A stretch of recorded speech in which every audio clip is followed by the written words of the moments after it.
Hey there, good morning everyone. Thursday, the 20th of April, 2023.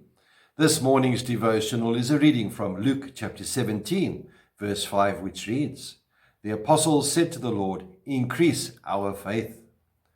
Today we continue our journey along the road of doubt, and we have already earlier this week had a look at two biblical characters so far, that being of Abraham and of John the Baptist.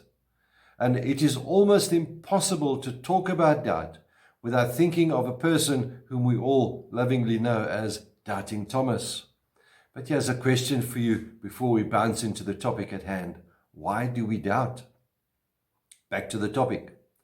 We know that Thomas was not in the room with the disciples when Jesus appeared to them the first time. And when the disciples told him about this, Thomas emphatically said, "I will not believe it until I see it, and I put my finger in the nail holes in his hand and my hand into his side." So, what is Jesus going to do? Well, 8 days later, he appears to the disciples a second time, and this time Thomas is with them.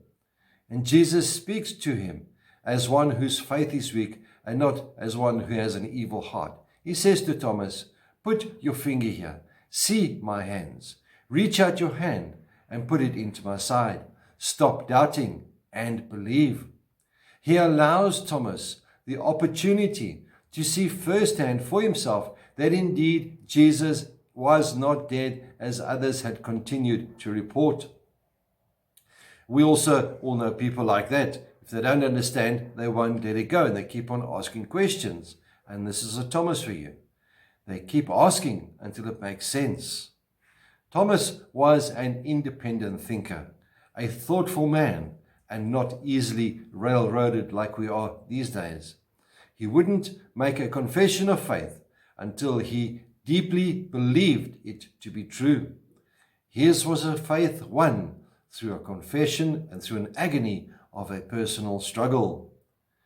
We may sometimes think that Thomas is a skeptic, but he's not. He's not an unbelieving skeptic. He was instead a wounded believer, having walked with Jesus for 3.5 years, and then suddenly seeing him flung on a cross, crucified, taken away and arrested in the way that it happened. I think it would upset any believer as such. So it's not a question of that he was not willing to believe. Instead, he was unable to believe. And Thomas stands for all time as the one man who most desperately wanted to believe, if only he could be sure. I wonder how many of us are out there that feel exactly the same. After all these years, Thomas has gotten a bad reputation, Doubting Thomas, as we call him, and we tend to look down on the Doubting Thomases, but Jesus doesn't. It's well worth noting as well that Jesus knew about Thomas's doubts, and he knows about your doubts as well. Jesus didn't rebuke Thomas, and neither does he rebuke us. Instead, he said, "Go ahead, see for yourself. Stop doubting and believe." This means that above the front door and at the gate of every church in the world, we should have a sign put up, a 2-worded sign that says, "Doubters welcome." That should be the church's message. Doubters welcome. My dear friends, we doubt because doubt satisfies our need for self-protection.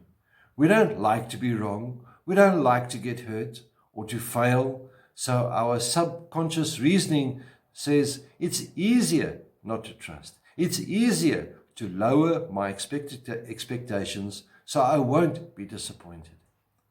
So if you are disappointed, why? It's because of your doubt. If you have doubts, come inside. If you have questions, come inside. If you are uncertain, come inside. If you are a skeptic, come inside. If you are searching for truth, come inside.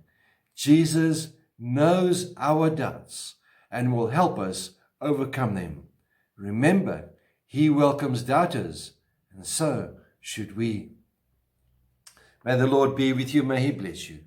May he cause his face to shine upon you and be with you always. Goodbye.